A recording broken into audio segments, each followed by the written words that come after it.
what you did over the summers, you toured pretty strenuously. You did an Irish tour, you did a lot of big festivals in Britain.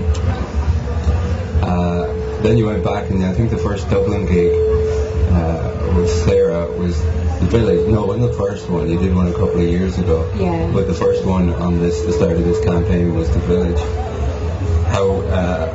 How is that coming back to the home turf? I mean, is the fan base still intact there, or are you a new band seeking out new blood?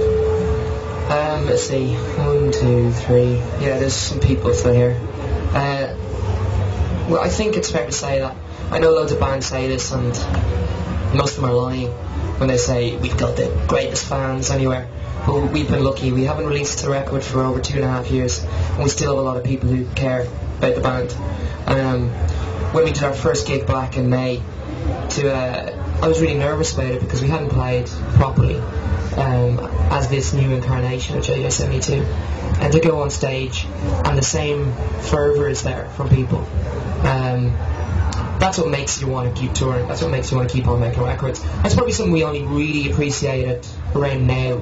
Like when we were touring our first album, we were so young, I suppose, we didn't really appreciate it as much as perhaps we should have.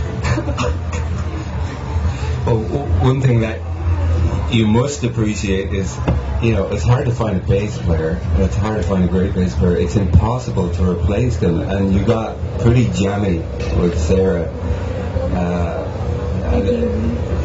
How long and involved was the process of finding somebody to replace her?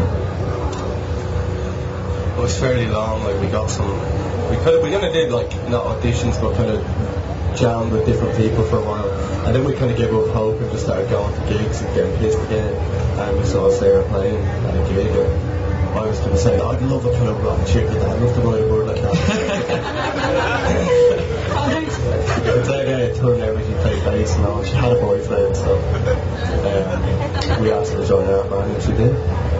Sarah, where did you grow up? I grew up in the prairies in Canada, in Saskatchewan, and then I moved to Toronto after that. What was your background? What kind of stuff were you blooded on when you were growing up? The kind of music that you were reared on? There's a mix. I started playing music when I was 5. I started playing the classical harp, so I listened to a lot of classical music.